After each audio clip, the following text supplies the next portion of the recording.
안녕하세요. 경기도에서 개인 공방을 운영하고 있는 여자입니다.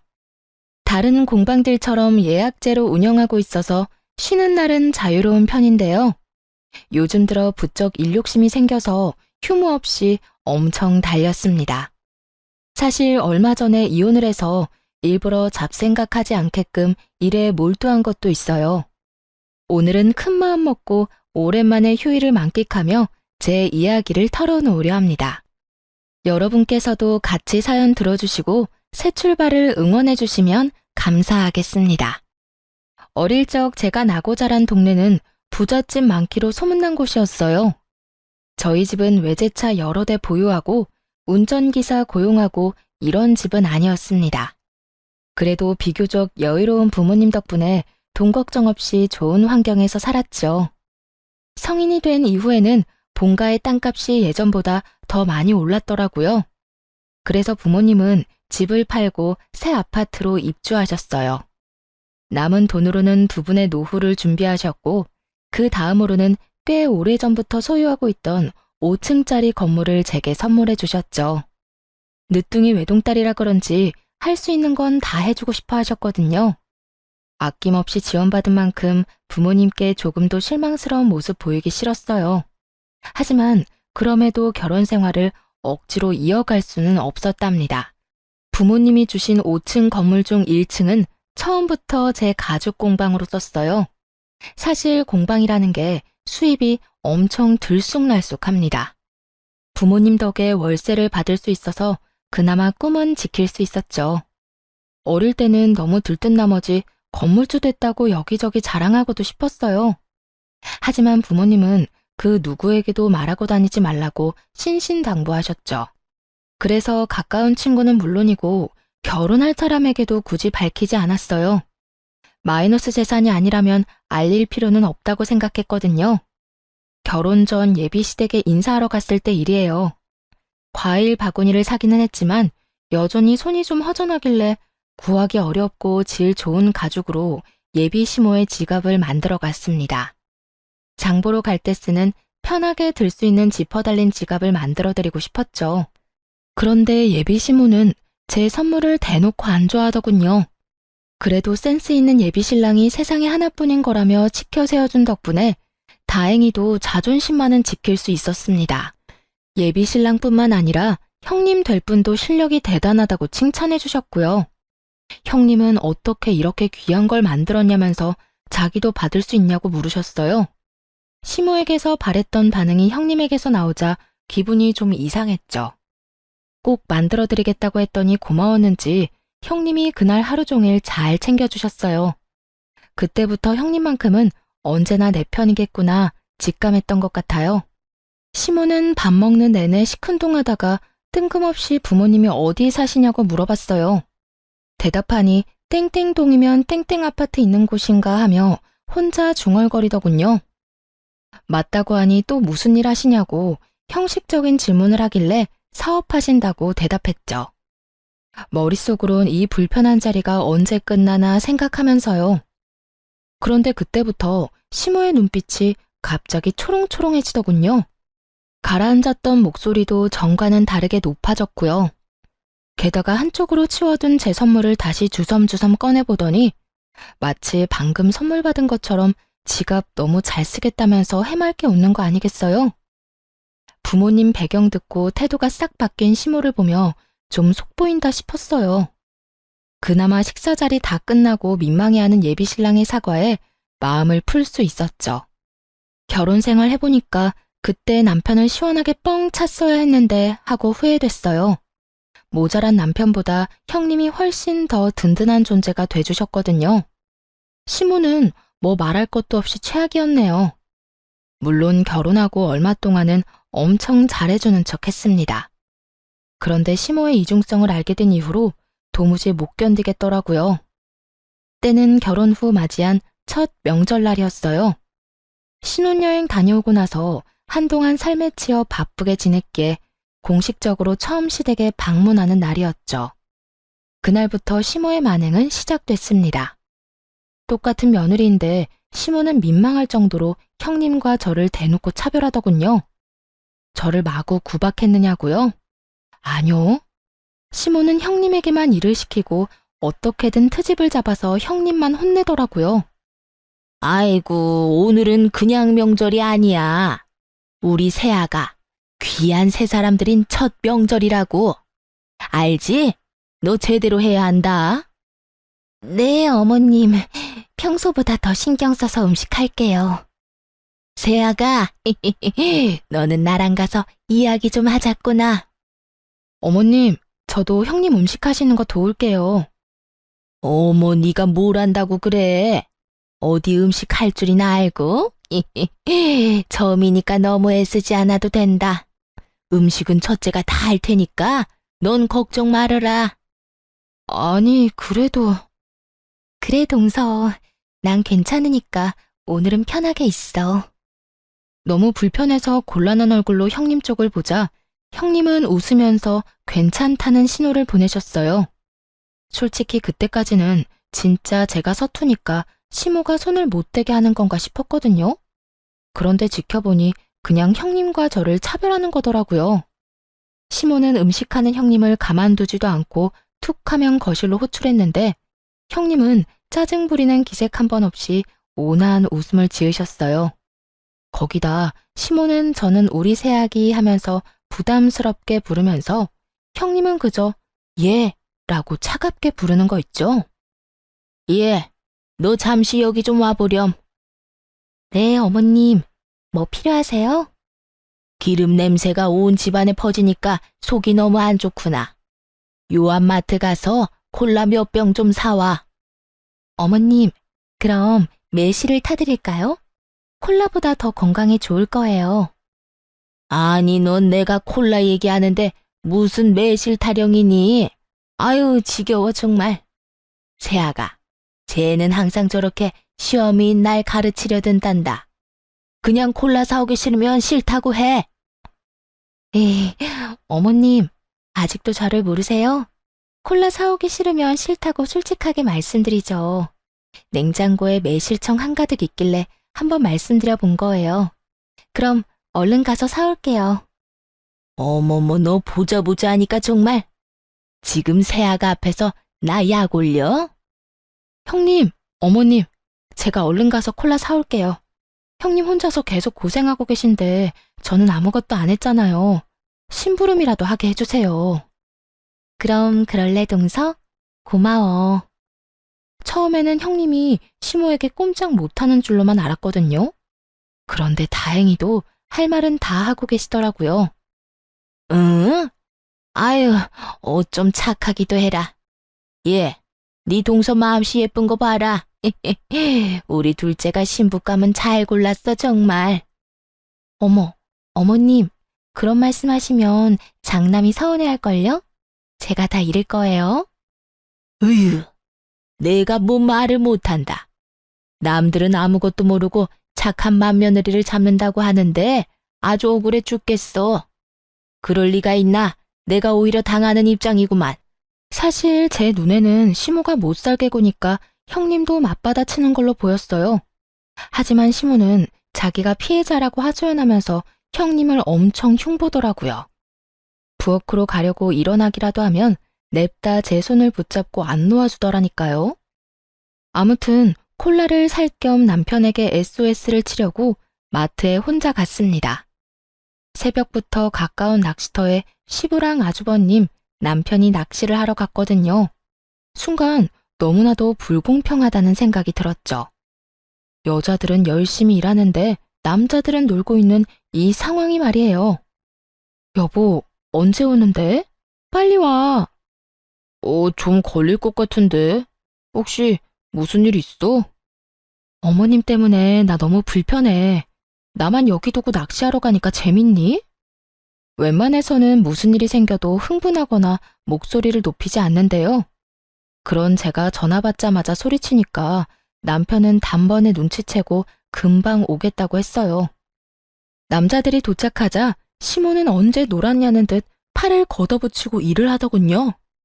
웃긴 건 형님이 거의 음식을 다 했는데 고생했다는 말도 제대로 안 했다는 거예요. 그렇게 시모는 음식하는 신용만 잠시 내다가 곧바로 힘들다며 안방에 쏙 들어가 버렸습니다. 늘 이랬던 건가 싶은 마음에 형님이 참 짠했어요. 한편으로는 좀 바보 같기도 했고요. 저라면 이렇게 당하고만 있지는 않았을 테니까요. 하지만 뭐 어쩌겠어요. 저도 딱히 도움된 건 없으니 음식 차리고 치우는 거라도 똑바로 하자 생각했죠. 소중한 내 남편 낳아준 어머니니까 참는 거야. 다른 이유는 없어. 그런데 형님이 그런 제 마음을 읽은 것처럼 갑자기 웃으며 이렇게 말하더군요. 네? 이건 비밀인데 동서한테만 말해줄게. 사실 우리 남편 나 시댁에서 고생하는 거 다 알아. 그래서 친정 가면 나처럼 똑같이 집안일하고 음식해. 나도 처음엔 그럴 필요까진 없다고 생각했거든. 근데 남편이 나서서 그렇게 해주니까 내 마음에 응어리는 안 생기더라. 그냥 동서가 나 불쌍하게 쳐다보길래 그렇다고 말해주고 싶었어. 동서도 중간에서 힘들지? 미안해. 형님, 죄송해요. 에이, 동서가 죄송할 게 뭐가 있어. 형님에게 딱 걸린 것만 같아 조금 부끄럽기도 하고 미안했어요. 형님이 참 대단해 보이고 아주버님도 현명하신 것 같았죠. 남편은 만약 나에게 이런 일이 생긴다면 어떻게 할지 궁금해지기도 했고요. 한편 시모는 형님을 정신적으로도 공격하더군요. 은근히 형님 집안 뭐 볼 거 있냐며 흉보기도 했는데 뭐 그것까지는 참았어요. 그런데 점점 같이 뒷말하기를 원하더라고요. 한 식구인데 이간질하는 게 너무 싫어서 잘 모르겠다는 얼굴로 무건수행했죠. 그랬더니 나중에는 그게 마음에 안 들었던 모양인지 시모에게 딱 찍히고 말았죠. 우리 둘째는 부모님이 땡땡 아파트에 살아서 든든하겠어. 나중에 당연히 네가 물려받을 거 아니야. 네? 그건 엄마 아빠 노후자금이자 보금자리인걸요. 뭐 그 정도 아파트 가지고 계신 거면 사돈네 형편 말해 뭐 하겠니? 당연히 노후자금 외에도 여유 있으시겠지. 너도 다 물려받을 재산 있으니까 안심하고 돈 안 되는 공방 운영하는 거 아니냐? 그런 거 아니에요, 어머님. 아니긴.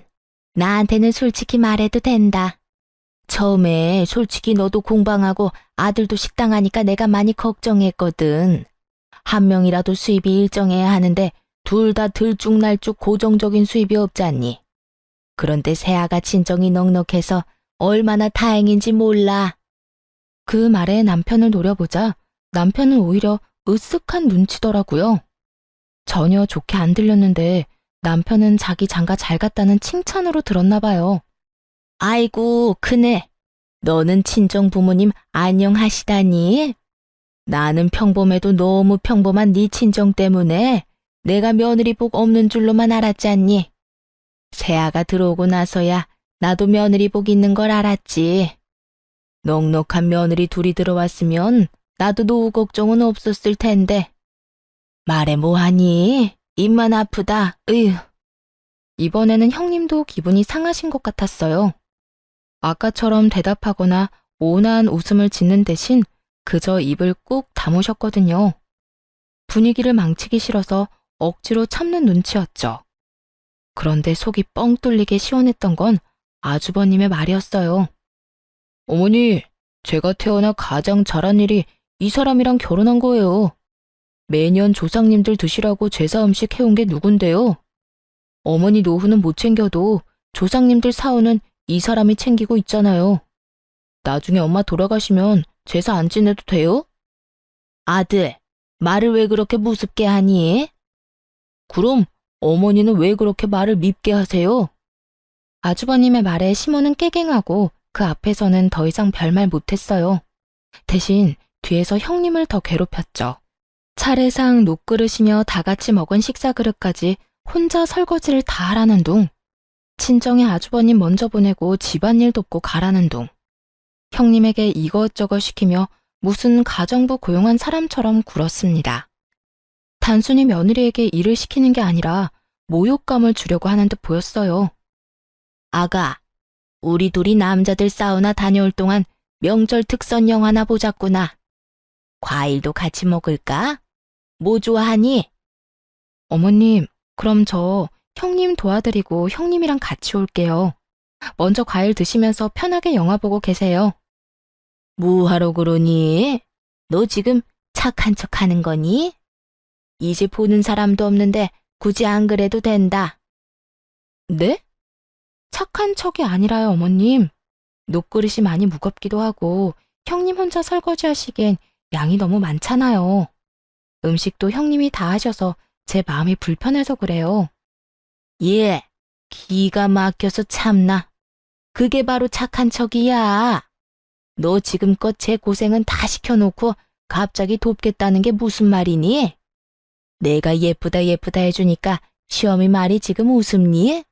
잔말 말고 영화나 보자니까. 네? 동서, 난 괜찮으니까 어머님이 하자는 대로 해드려. 갑자기 제 탓을 하는 시모의 말에 깜짝 놀랐어요. 형님은 이미 이런 고집을 수없이 겪었다는 듯 억지 웃음을 띤 얼굴로 저를 만류했죠. 아마 저까지 시모에게 미움을 살까봐 도와준 듯 했습니다. 들었지? 제가 그러라잖니. 하지만 며느리를 함부로 하대하는 시모를 더는 견디기 힘들더군요. 그래서 소파에서 벌떡 일어나 설거지 금방 하고 오겠다고 말했어요. 그냥 시모의 말대로 해버리면 앞으로 더한 걸 요구할 것 같아서 아주 오싹했거든요. 어머님, 저 손으로 일하는 직업이라 설거지도 깨끗하고 빠르게 엄청 잘해요. 가서 금방 설거지하고 올게요. 그리고 명절에는 따로 형님한테 용돈 좀 챙겨주셔야겠어요. 형님 혼자 일을 다 하시잖아요.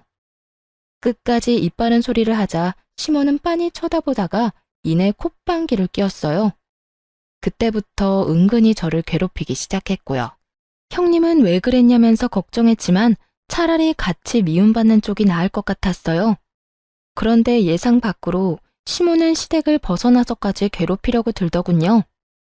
우선 그날 집에 돌아오자마자 남편에게 시댁에서의 일을 여과 없이 말했습니다.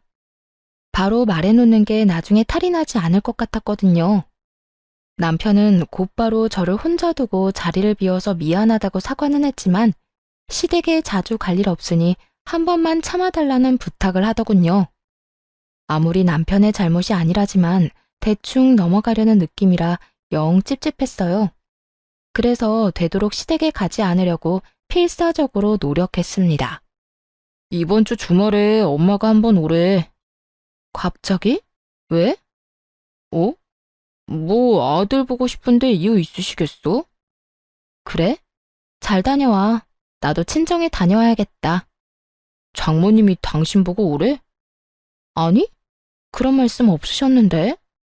그럼 왜 가? 어머님이랑 똑같지. 우리 엄마 아빠도 딸 보고 싶은데 이유 있겠어? 잠깐만. 당신 지금 내가 우리 집 간다니까 당신도 친정에 간다는 거잖아. 좀 유치하네. 부부는 일심동체 함께 움직여야지. 원래 여자는 남편 가는 곳 따라가는 거야. 자기가 그때 나보고 시댁에는 자주 갈 일 없을 거라며 부부가 일심동체면 나랑 우리 집 같이 가면 되겠다. 진짜 치사하게 그럴 거야? 우리 엄마가 뭐 잡아먹어? 진짜 중요한 날 아니고서야 시댁에 갈 필요 없다며. 그러자 남편은 할 말이 없으니 입을 꾹 다물더라고요. 하지만 생각이 짧았던 걸까요? 시댁에 남편만 보내니까 시모가 엄청 약올랐나 봐요. 그 이후로 가게에 찾아오는 깜짝 이벤트를 준비하셨더라고요. 어머님, 여긴 어쩐 일이세요? 어쩐 일이긴 보고 싶어서 겸사겸사 왔지. 넌 어떻게 통 얼굴을 안 비추니? 저 보러 여기까지 오신 거예요? 미리 연락해 주셨으면 점심이라도 같이 먹는 건데. 식사는 하셨어요?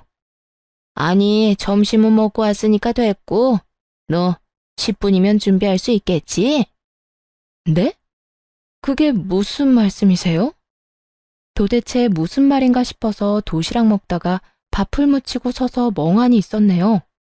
그런데 그 순간 가게 입구가 웅성웅성 하는 거예요. 아니, 너 뭘 멍청하게 서 있니? 걔 하는 사람들 일부러 여기까지 다 데리고 왔다. 너희 공방에도 무료 체험 같은 거 있지? 옆편 애들 귀한 시간 낸 거니까 잘 부탁해.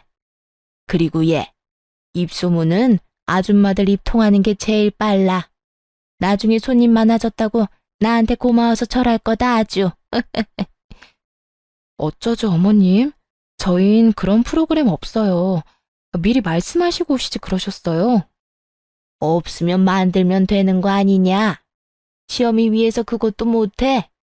예, 오늘 너 예약 없는 거 내가 다 알고 왔어.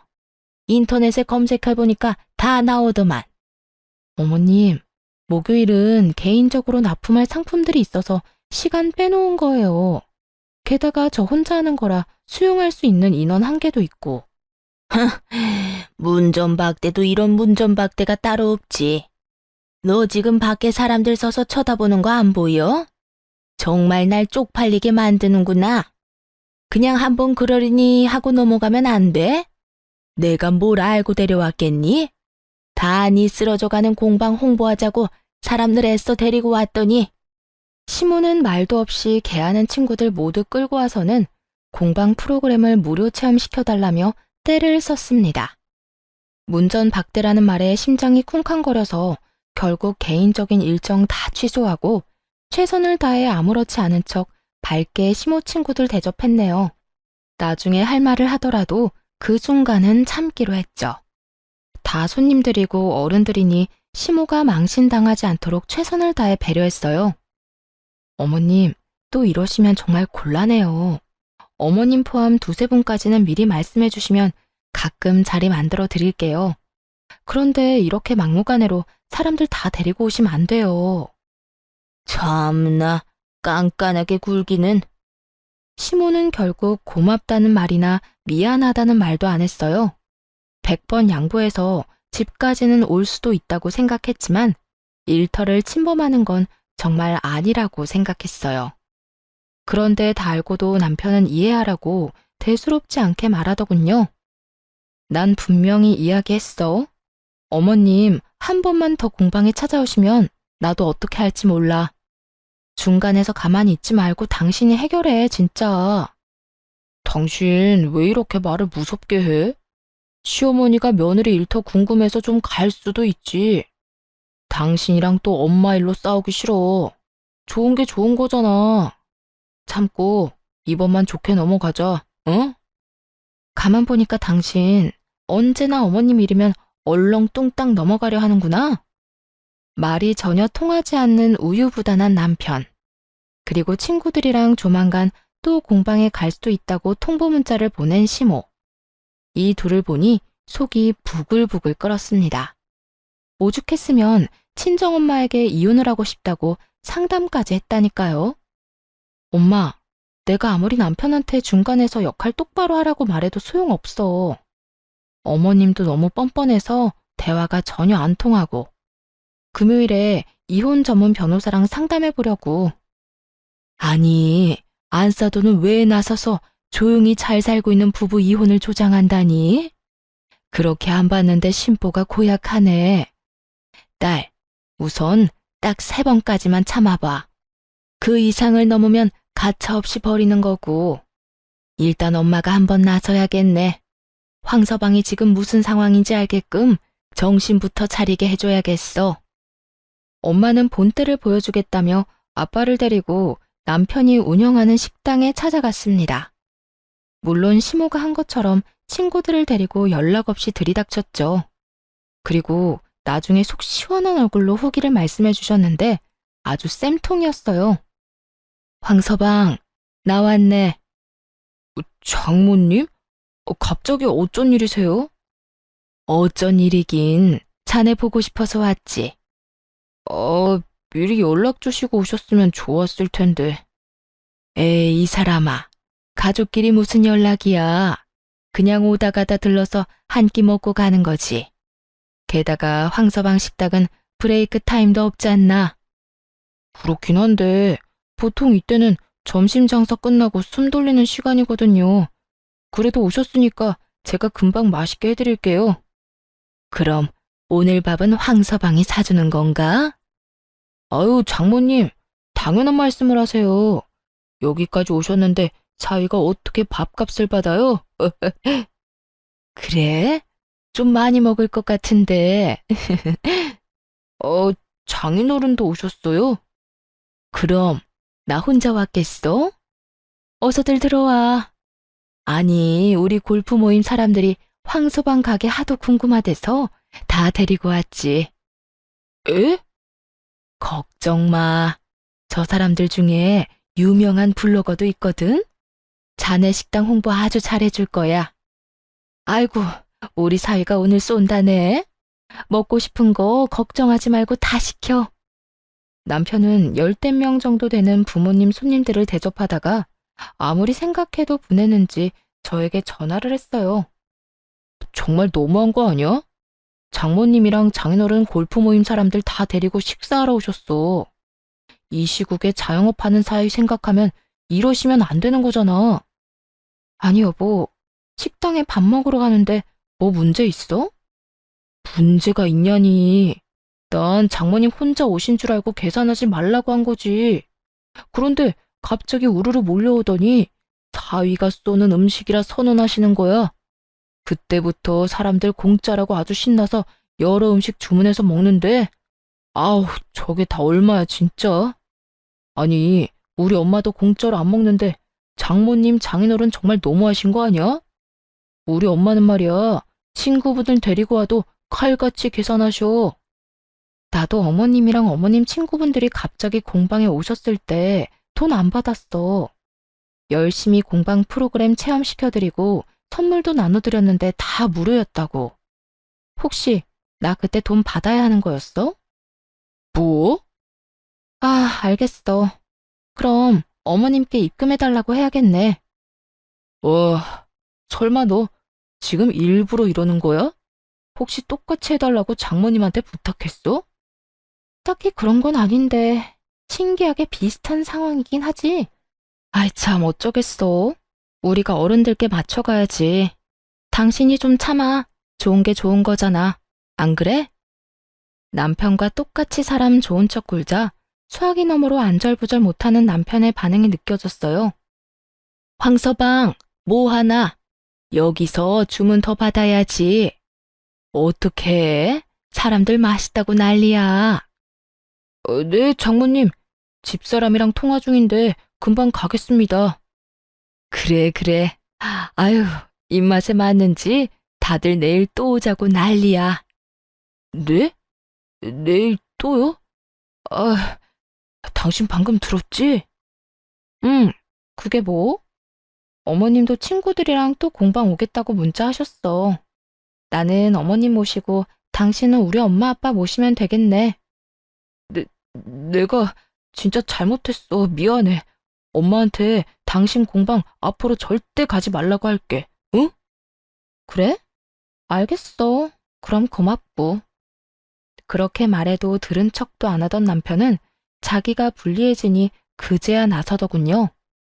당연히 친정 부모님은 그날 밥값 다 계산하시고 가셨습니다. 돈이 없는 것도 아닌데 힘들게 일하는 사위한테 어찌 얻어먹겠냐고 덧붙이시면서요. 아마 남편은 속으로 엄청 찔렸을 거예요. 집에 돌아와서도 아무 말 못하고 제 눈치 보더라고요. 그 이후로 정말 거짓말처럼 시모의 괴롭힘은 사라졌습니다. 그새 남편한테 일렀냐며 연락이 올 줄 알았는데 그런 것도 없이 평화로웠죠. 아무리 심보 못난 시모라 해도 자기 자식 힘든 건 싫은 모양이죠. 하지만 저는 이미 그때 이후로 남편에게 정이 확 떨어졌어요. 그래서 마음속으로 서서히 이혼을 결심하고 있었죠. 그러던 중 시댁에 안 좋은 일이 생겨버렸습니다. 다름 아니라 교통사고가 나서 아주버님의 하반신이 마비됐거든요. 이 때문에 남편에게 이혼에 대한 이야기를 꺼낼 타이밍을 놓쳐버렸어요. 아이고, 이게 무슨 일이야 정말. 우리 장남 앞으로 어떡하니?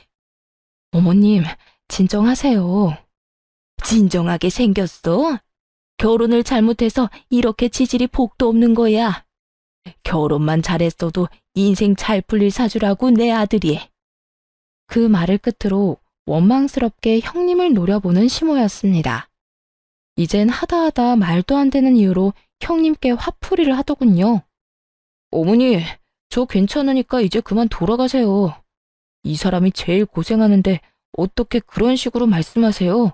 그것도 식구들 다 있는 앞에서. 속상해서 그랬다, 속상해서. 형, 엄마한테 왜 그래?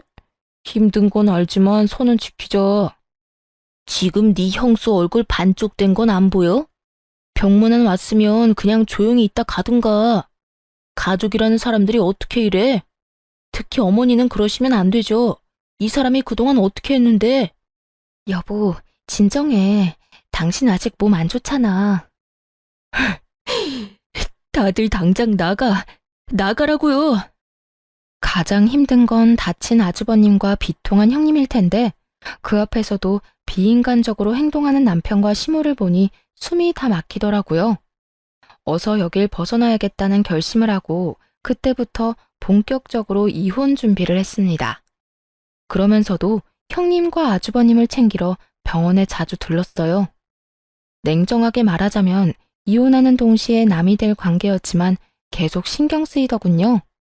동서, 이렇게 매번 와줘서 정말 고마워.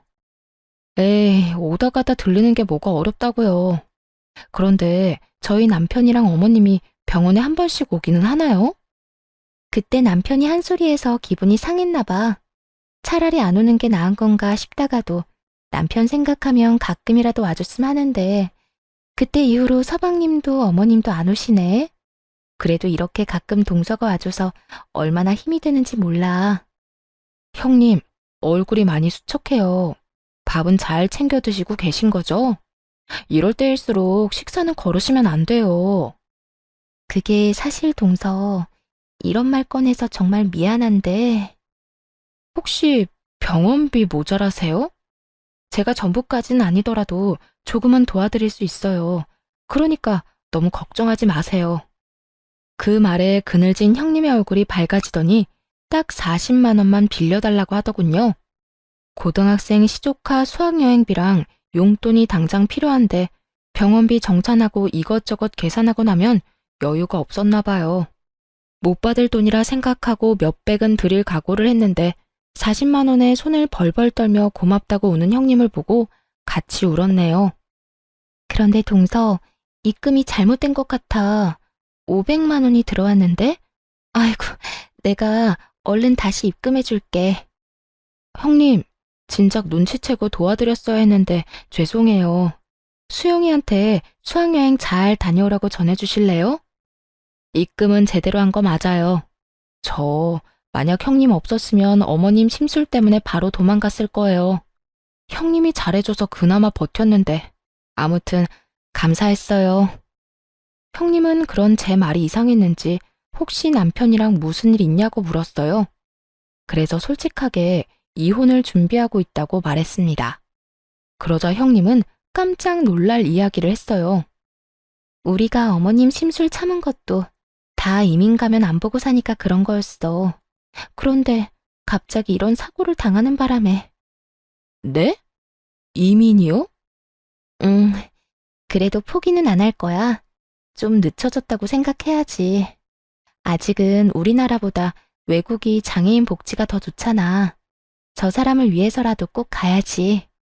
그 사실을 알자마자 머뭇거리다 형님에게 귀뜸해드렸어요. 사실 남편이랑 각각 500만 원씩 해서 1000만 원 맞춰서 드리고 싶었는데 남편이 절대 못 준다고 질색했다고요. 동생으로서 어릴 때부터 지금까지 받은 게 많으면서 한순간에 남이라도 된 듯 구는 남편 보고 더 빨리 이혼하고 싶더라고요. 나 역시 오랜 세월 어머님이랑 도련님을 봐왔잖아. 그래서 제발 내 밑으로 사람이 들어오지 않길 바랬어. 그런데 이렇게 착한 동서가 들어와서 얼마나 맘에 걸렸는지 몰라. 알고 보니 남편은 어머님보다 더하면 더했지 덜하진 않다고 합니다. 시모에게 밉보인 형수를 가정부쯤으로 알고 뒤에서 막대했다고 하네요. 생각보다도 더 구제불능이었나 봐요.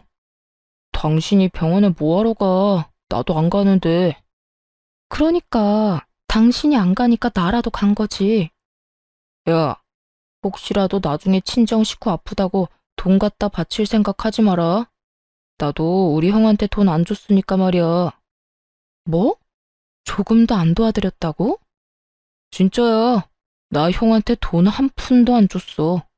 형수한테 전화해서 물어볼래? 형수가 우는 소리 하길래 형이 무슨 수로 갚겠냐고 냉정하게 전화 끊어버렸거든. 자랑이다. 당신 형이 그렇게 다쳤는데 돕고 싶은 마음이 전혀 안 생겨? 동생이 되어가지고 어떻게 그래? 어휴, 그렇게 감정적으로 굴다가는 거짓골 못 면해. 아무리 가족이라도 금전적 거래는 하는 게 아니라고. 돈이 아까워서 그러는 게 아니라 내 원칙이 그래. 그 원칙 결혼 전에 좀 알려주지 그랬어. 뭐? 당신 요새 좀 이상하다. 내가 이상해? 아니, 당신을 좀 되돌아봐. 내가 아플 때는 과연 어떻게 나올까 궁금하네. 에이, 재수없게 그런 말을 왜 해? 당신 건강하잖아. 그렇게 따지면 아주버님은 뭐 건강하지 않으셨어? 한참 싸우다가 인성 모자란 남편놈을 못 알아보고 결혼한 게 내 죄다 싶었어요. 더 이상은 시간 낭비라는 생각이 들어 그만 입을 다물었네요. 이혼 통보하기 전까지는 조용히 있는 게 낫겠다고 생각했거든요. 형님께 500만 원 드린 것도 알았다가는 무슨 난리를 피울지 모르니 말 안 했고요. 시간이 흘러 아주버님이 태어날 즈음이 되어서야 시모가 등장하더군요. 고생이란 고생은 형님 혼자 다 했는데 혼자서 뒷북을 엄청 치더라고요. 내 자식이 너무 불쌍하다며 엄청 징징거리는데 그 착하던 형님이 얼마나 마음고생하고 힘들었으면 시모한테 화를 다 냈다니까요. 아이고, 불쌍한 내 새끼. 이게 다 부인 복이 없어서 그런 거야. 결혼을 좀 다른 사람이랑 했으면 팔자가 바뀌었으려나? 어머니, 제발요. 잠시만 여보. 어머님, 제발 좀 그만 징징거리세요.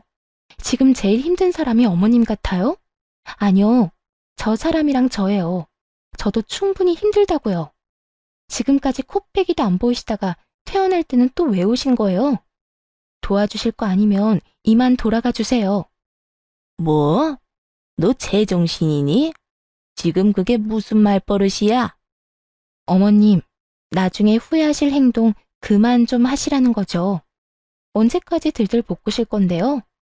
따지고 보면 이 사람이 부인복 없는 게 아니라 제가 남편복 없는 거죠. 어머어머 보자 하니까 저게.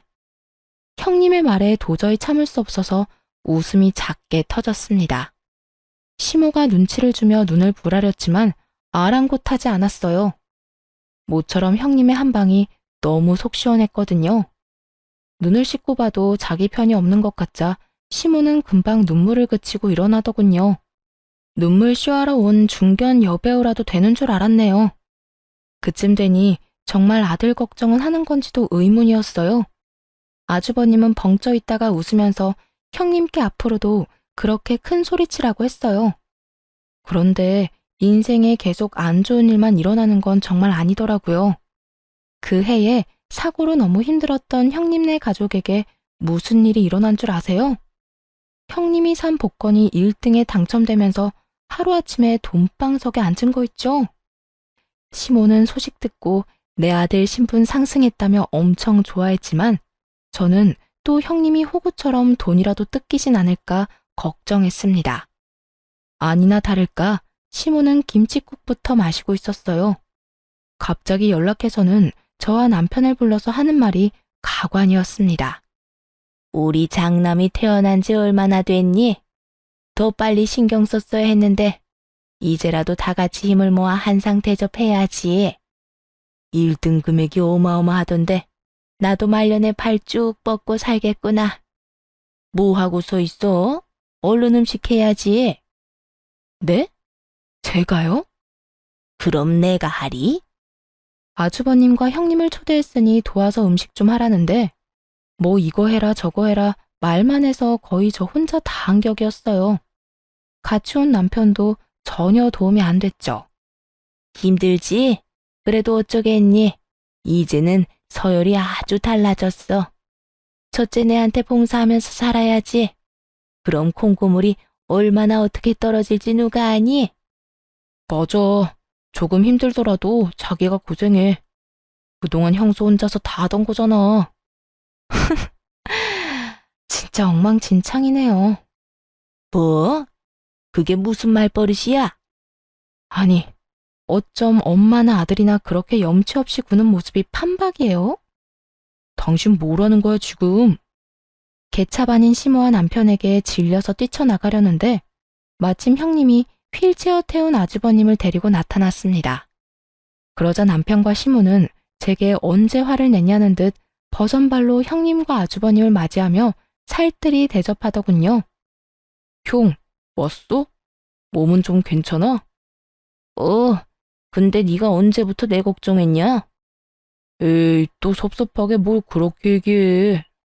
아이쿠, 예쁜 내 새끼들 왔어? 네? 제가 잘못 들었나 봐요, 어머님. 이제는 뭐 내 아들이나 너나 다 내 새끼지. 함께한 세월이 얼마나 흘렀냐? 긴 세월 네가 참 고생 많이 했다.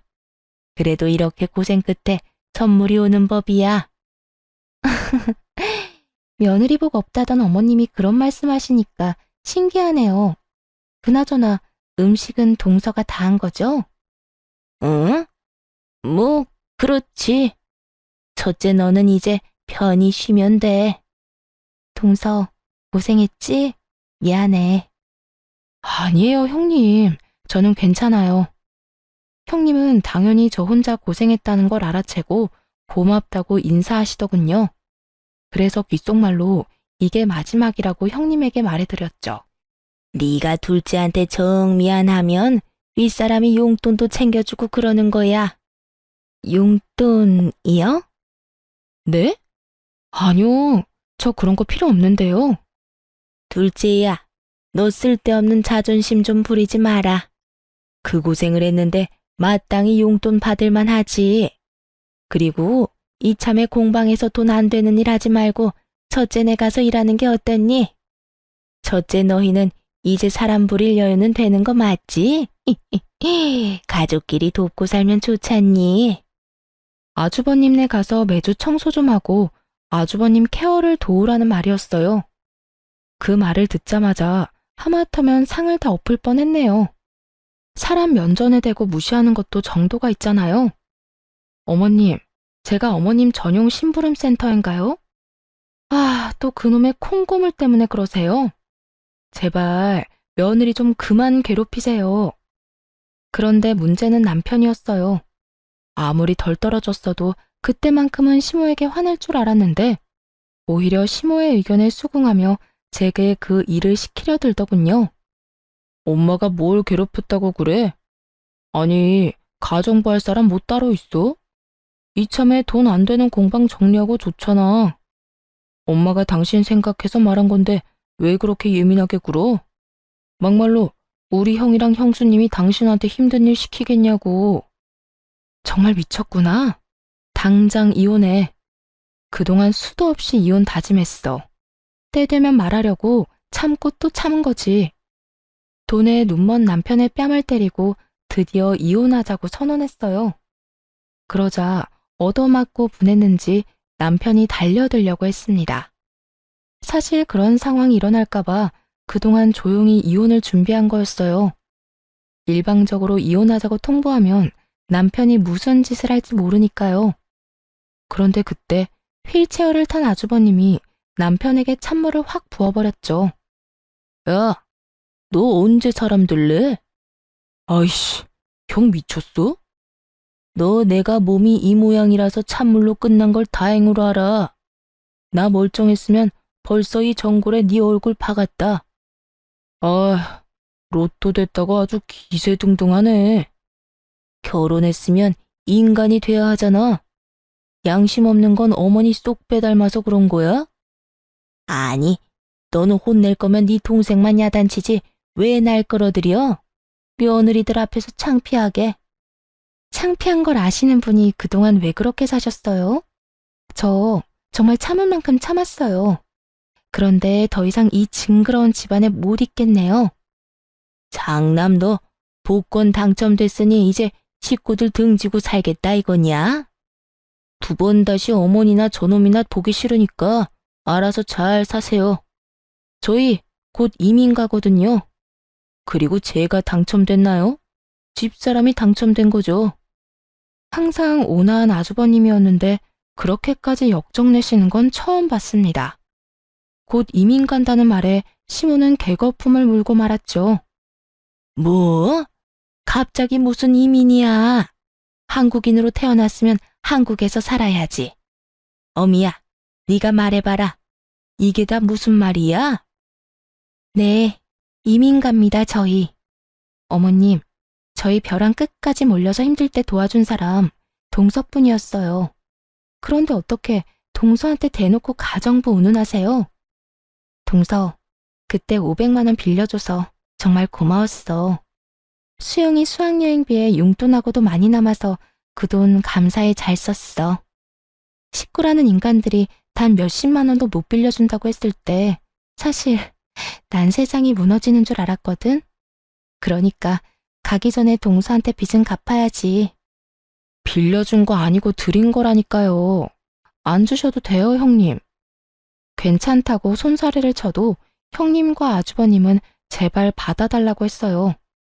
시끄럽던 시모와 남편은 형님이 수표를 내밀자 숨죽이고 지켜보더군요. 형님, 게다가 금액이 이상해요. 저는 500만 원 빌려드렸는데 5천만 원이라뇨. 5천만 원 맞아. 마음을 돈으로 계산할 수는 없지만 동서 마음을 헤아려 보니까 대략 그 정도더라. 5천만 원? 아이고 세상에. 어미야, 나는? 어머님한테 드릴 돈이 어디 있겠어요. 아니, 오히려 제가 받아야 하지 않을까요? 그러자 시모는 갑자기 돌변해서 자기 줄 돈 주고 가라고 절대로 이대로 외국 못 간다고 형님의 바짓가랑이를 붙잡았습니다. 남편은 아주버님에게 엄마 모실 돈이라도 달라고 매달렸죠. 나중에 시모가 아프기라도 하면 자기가 모셔야 하는데 어떻게 이러냐면서요. 불구된 형한테는 한 푼도 못 빌려준다던 사람이 누구더라? 형, 진짜 1억이야? 어머니 모시든 말든 너 알아서 해라. 난 이제 이 집 식구 아니니까. 아주버님이 냉정하게 끊어내자 남편 놈은 제 5천만 원이라도 갚겠다고 했어요. 하지만 그 돈이 어떤 돈인데 그대로 남편에게 빼앗길 리가 없죠. 5천만 원은 마음만 감사해 받겠다고 하고 형님께 돌려줬습니다. 이쯤에서 시원하게 정리를 다 해야 할 것 같았거든요. 형님, 저 여유 있어요. 안 도와주셔도 돼요.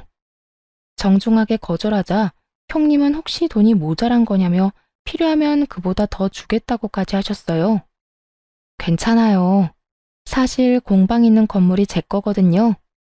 다들 무시하지만 공방도 엄청 잘 되고 있고 매달 월세 받으면서 살아요. 그래서 저는 이혼해도 여유 있어요. 당신, 그게 무슨 말이야? 나한테는 전혀 그런 얘기 안 했잖아. 내가 왜 당신한테 말해야 해? 그야 우린 부부니까. 이혼할 건데 부부는 무슨? 얘기가 나온 김에 진작 준비했던 이혼 서류를 꺼내 남편 얼굴에 찰싹 던져줬네요. 형님은 그제야 제 말이 무슨 뜻인지 알겠다며 고개를 끄덕였어요. 아하, 그러니까 우리가 정말 시어머니 복이 없었던 거네. 그러니까요.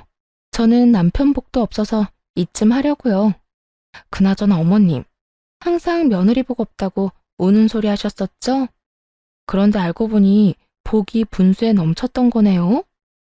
시모는 자기가 귀인을 못 알아봤다며 저와 형님에게 잘못했다고 매달렸어요. 돈 앞에 손바닥 뒤집듯 바뀌는 시모의 모습에 마지막까지 질렸네요. 남편은 아니나 다를까 제 재산도 다 자기 거라며 큰 소리를 치더라고요. 그래서 미리 상담받았던 변호사님한테 전화해서 스피커폰으로 현실을 들려줬어요. 죄송하지만 부모님께 증여받은 재산은 재산 분할에 들어가지 않습니다. 에? 지금 이 사람 변호사라고 이쪽에 유리하게만 말하지 마세요. 못 믿겠으면 너도 변호사 고용해서 물어보든가. 참, 너 그럴 돈 없지? 인터넷에 검색해봐. 다 나와 있으니까. 여보, 나한테 어떻게 이래? 아이고, 멀쩡하던 집안이 아주 콩가루 집안이 됐네. 그 이후 형님네는 가족 전체가 이민 절차 밟고 있다고 해요. 저도 해외가 아주버님께는 훨씬 나을 거라고 생각합니다. 착하게 살았던 만큼 복을 받은 형님네, 앞으로도 행복하게 살았으면 좋겠어요. 또 저는 멍청한 남편과 고약한 시모에게서 벗어나 이혼하고 광명 찾았습니다. 깔끔하게 재산 한 푼 안 주고 헤어져 평화롭게 살고 있죠. 처음에 합의 이혼 절대 안 해주겠다며 고집 부리던 전 남편은 소송 시작하면 억대 위자료 물게 할 거라고 겁주니 금방 깨갱하고 물러나더군요. 아, 그리고 형님이 주신 5천만 원은 결국 받았어요. 안 받으면 진심으로 서운하다고 종잣돈으로 쓰라 해서 통장에 모셔놨습니다. 전 남편은 졸지에 이혼당하고 홀어머니 모시게 됐다며 시모 엄청 구박한다 들었어요. 밥값은 해야 하지 않겠냐고 자기 식당에 시모 불러서 일 시키는 것 같던데 아주 끝까지 이상한 놈인 것 같습니다. 뭐 전 시모 인성이 그러니 자업자득이라 할 수도 있겠네요.